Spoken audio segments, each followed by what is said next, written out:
Bonjour, je suis venu mettre des points sur des i. Parce que j'ai l'impression d'assister à un débat de faux cul. Je regarde ce qui se passe en France, je regarde ce qui se passe au Québec. Il y a des problématiques similaires, identiques même. On cherche à y apporter des solutions, mais des solutions qui sont tièdes, des solutions qui sont timides et qui sont hypocrites. Or, moi je prétends que lorsque on défend des principes qu'on considère comme importants, des principes qu'on considère comme sacrés, eh ben, la moindre des choses, c'est d'avoir l'honnêteté intellectuelle de nommer les choses avec précision et pas tourner autour du pot. Parce que ça t'affaiblit, moralement ça t'affaiblit. Quand tu tournes autour du pot, on a l'impression que tu n'es pas sûr de ton truc. On a l'impression que tu biaises, tu vois, tu biaises. T'es pas net, t'es pas net. Tu cherches juste à embêter quelqu'un en parlant de la personne à côté. Ok. C'est c'est pas sérieux comme vous faites. D'accord. C'est pas très sérieux. Alors, je vais m'expliquer. Je vais expliquer ça. Les signes distinctifs religieux dans l'administration, par exemple, ou les signes religieux dans l'espace public, n'ont jamais été un problème sur les 100 dernières années. Ils ont été un problème que depuis quelques années récentes, lorsqu'une immigration récente, en provenance, disons-le, en provenance des pays du Maghreb, a commencé à envoyer des gamines de 5 ans voilées des pieds à la tête à l'école. Hein. On parle de ça. C'est de ça qu'on parle. Vous comprenez? C'est de ça dont on parle. Hein, c'est des gens qui arrivent. C'est une immigration qui se projette dans les pays occidentaux et qui revendiquent le droit de continuer à brimer leurs femmes comme ils le font dans leur société d'origine. C'est ça la problématique. C'est ça le vrai problème. Parce que, soyons honnêtes, mes amis, vous pouvez commenter, vous pouvez partager vos expériences avec moi. Mais je prends les 20 dernières années. Je prends les 20 dernières années.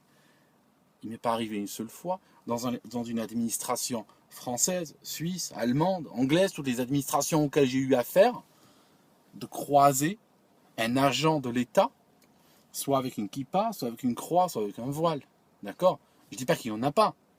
Mais je dis que je ne les ai pas vus sur les 20 dernières années. Ça signifie qu'il y en a très peu. Ça signifie que même si vous créez des lois globalisantes pour vous attaquer à ce problème, vous êtes en train de vous attaquer à un problème marginal qui n'existe pas. Ça signifie que cette loi va s'appliquer à 15 personnes, 20 personnes par pays.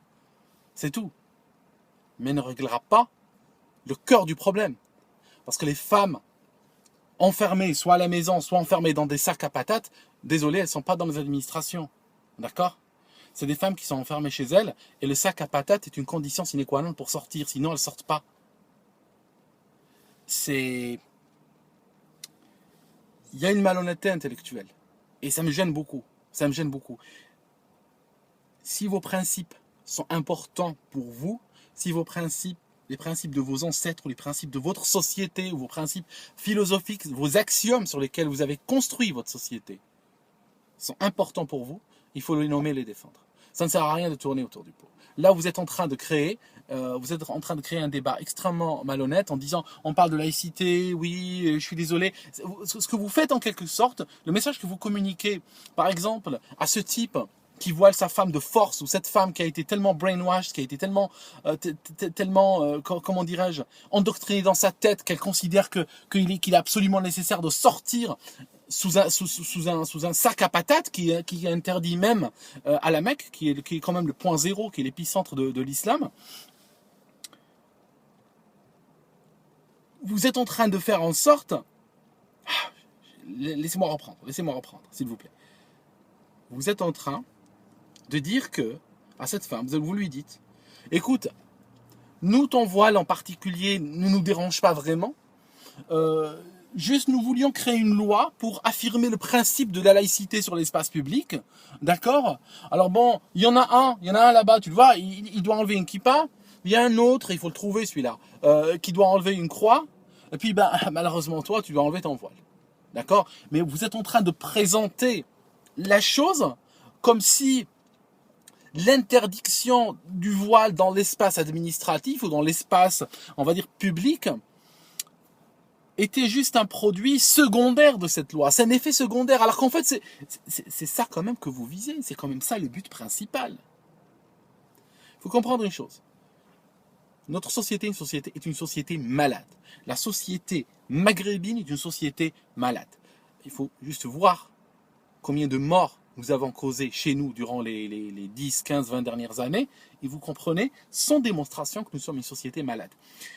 Très rapidement, chez nous sont arrivés des islamistes dans les années 70, ils ont dit, est-ce que votre pays est à prendre? Ils ont donné la carte, ils ont posé la carte sur la table. Est-ce que votre pays est à prendre? Est-ce que vous voulez le vendre? Nous, on a dit oui, on veut le vendre.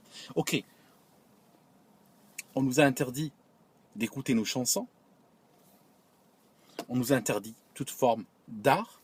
On nous a interdit de construire des petits mausolées ou des pierres ou les tombes même de nos morts pour nous couper de notre culture, pour nous couper de nos racines. On nous a littéralement formaté comme vous formatez un disque. Moi, j'appelle ça un processus de bâtardisation. Et après, on nous a importé de la poubelle en vrac venue d'Égypte, qui a été développée par les frères des musulmans pendant longtemps, et on nous a mis ça dans la tête. D'accord? Donc, quand on s'exporte, quand on part à l'étranger, eh bien on se projette. On part avec cette poubelle-là. Et le meilleur service que vous pouvez rendre à des gens qui arrivent chez vous du Maghreb, c'est de leur interdire d'importer ces saloperies avec eux. C'est dans leur intérêt. Je suis en train de les défendre. Et je suis en train de vous défendre en même temps. C'est dans votre intérêt et c'est dans le leur. Parce que le maghrébisme ne peut apporter que le ghetto, ne peut apporter que la violence. Là où il a été, il n'a apporté que ça. Donc, défendez-vous contre ça. Et défendez-vous contre ça en appelant un chat, s'il vous plaît. Arrêtez avec cette malhonnêteté intellectuelle. Elle n'est pas en train de vous aider. Elle n'aidera personne. Appelez un chat.